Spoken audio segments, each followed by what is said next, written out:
Olá, queridos, graça e paz, ótimo dia, ótima tarde e ótima noite para você. Eu sou o irmão Alessandro, um dos colaboradores desse canal com o nosso queridíssimo irmão Genilson, e vou deixar uma pequena porção da palavra do Senhor para a nossa meditação, e desde já te peço que, se possível for, você dê o like no vídeo, e se também possível for, se for da tua vontade, que você divulgue o vídeo, passe para alguém, um dos seus conhecidos, que possa ser bênção na vida das pessoas também, tá, queridos? Esse é o nosso pedido para o crescimento aqui do nosso canal e divulgação do mesmo, tá? E que Deus abençoe ricamente a sua vida. Pequena porção da palavra do Senhor que eu queria deixar para vocês, e para minha meditação também, está em Atos 1, do versículo 8 até o 11. Vamos ler juntos? O contexto é o seguinte: Jesus já havia ressuscitado e andado com seus discípulos durante 40 dias, aproximadamente isso. E agora chegou o momento dele ser assunto aos céus, né? Então, essa passagem relata sobre isso. Vamos ver o que Jesus deixa para eles e que deixou para nós também, e que muitas das vezes nós perdemos de vista e entramos num outro nível de evangelho. Vamos ver aqui rapidamente. Está assim, no versículo 8, ó. Mas recebereis poder ao descer sobre vós o Espírito Santo. Sereis minhas testemunhas, tanto em Jerusalém como em toda a Judéia, e Samaria e até os confins da terra. Confins da terra naquela época era Roma. Você vê como é que o Espírito Santo ele não quer que fique preso a um determinado lugar? Ele quer que se propague. Samaria, olha lá, Judéia, né? Jerusalém até os confins da terra. Quer que isso se espalhe.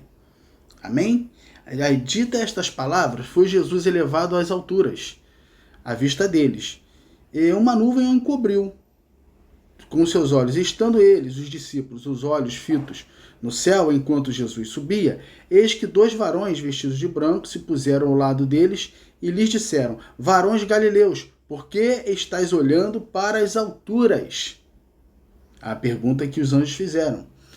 Esse Jesus, que dentre vós, que estava com vocês, foi assunto ao céu, virá do mesmo modo como viste subir. Ele vai voltar da mesma maneira.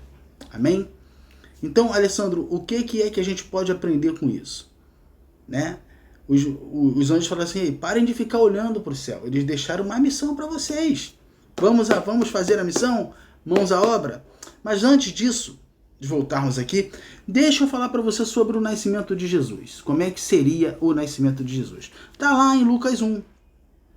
Olha só como o Espírito Santo está trabalhando. Lembra? Eu li ali: recebereis poder do alto do Espírito Santo para ser testemunha. Agora vamos ver como é que o Espírito Santo está em toda a história. Sem Espírito Santo não tem igreja, não tem conversão, não tem milagre, não tem bênção. Sem Espírito Santo não existe igreja. Amém, queridos? Olha só, 25, olha só. Lucas 1, tá? Havia um homem em Jerusalém chamado Simeão, homem este justo e piedoso, que esperava a consolação de Israel. E o Espírito Santo, de novo na história, né? Sem ele não dá. E o Espírito Santo estava sobre ele. Revelara-lhe quem? O Espírito Santo, que não passaria pela morte antes de ver o Cristo do Senhor. Movido pelo Espírito Santo, foi ao templo, e quando os pais trouxeram o menino Jesus para fazerem com ele o que a lei ordenava, Simeão tomou nos braços e louvou a Deus, dizendo: agora pode, Senhor, me despedir em paz o teu servo, segundo a tua palavra, porque os meus olhos já viram a tua salvação. Ele está pegando uma criança no colo de dias, de 7, 8 dias, e está falando: a salvação está nessa criança, só pelo Espírito Santo, querido. Ninguém em sã consciência vai dizer: o meu Salvador está aí. Um bebê? Mas ele tinha o Espírito Santo.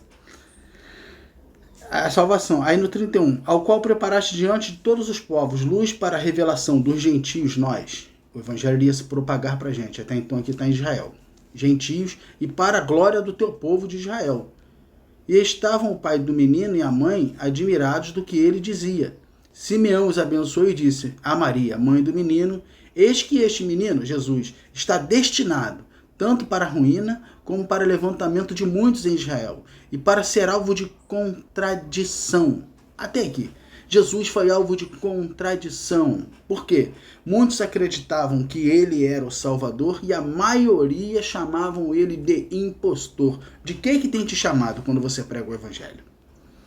Como tem visto a minha vida e a sua? Parecemos um impostor ou parecemos alguém que realmente carrega o brilho do Espírito Santo e a luz de Cristo Jesus para iluminar toda a casa? Voltando aqui em Atos 1. Então agora Jesus nasceu, cumpriu o seu propósito, morreu, ressuscitou, passou alguns dias com os seus discípulos e foi assunto ao céu e deixou na mão deles o quê? A propagação do Evangelho. Contexto aqui, queridos, o Evangelho era tido como a seita do caminho. O apóstolo Paulo, inclusive, matava cristão por causa de considerar que Jesus e o Evangelho era uma seita. Então, muitas pessoas morreram por causa do Evangelho no começo. Muitos mártires. E hoje, Alessandro, como é que está isso? Hoje quase nada disso acontece. Porque nós perdemos de vista a bênção que é pregar o Evangelho.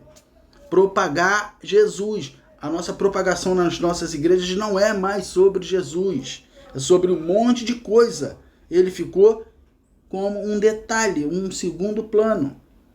Amém, queridos? Então, que voltemos ao verdadeiro Evangelho, que você seja a luz onde é que você esteja, que você receba poder do alto, revestimento, para falar sem medo do Evangelho. Que Deus te abençoe nesse dia e que se você for, melhor dizendo, passe para alguém que possa ser abençoado. Que nós possamos, queridos, cada dia mais, orar ao Senhor Jesus, pedir a Ele em oração, leitura bíblica, nos fortalecermos do Espírito Santo, porque Simeão, como eu li, ele ouvia o Espírito Santo. E o Espírito Santo revelou a ele que ele iria ver o Salvador em suas mãos. E o Espírito Santo o moveu até o templo para ver o Salvador. Por que ele conseguia isso, Alessandro? Porque o texto vai dizer que ele era piedoso. Piedoso não tem a ver com você dar os seus bens para as pessoas. Piedoso tem a ver com uma vida de dedicação à oração e à leitura bíblica. Quanto mais você faz oração e leitura bíblica, mais sensível você fica à voz do Espírito Santo. Graça e paz, queridos.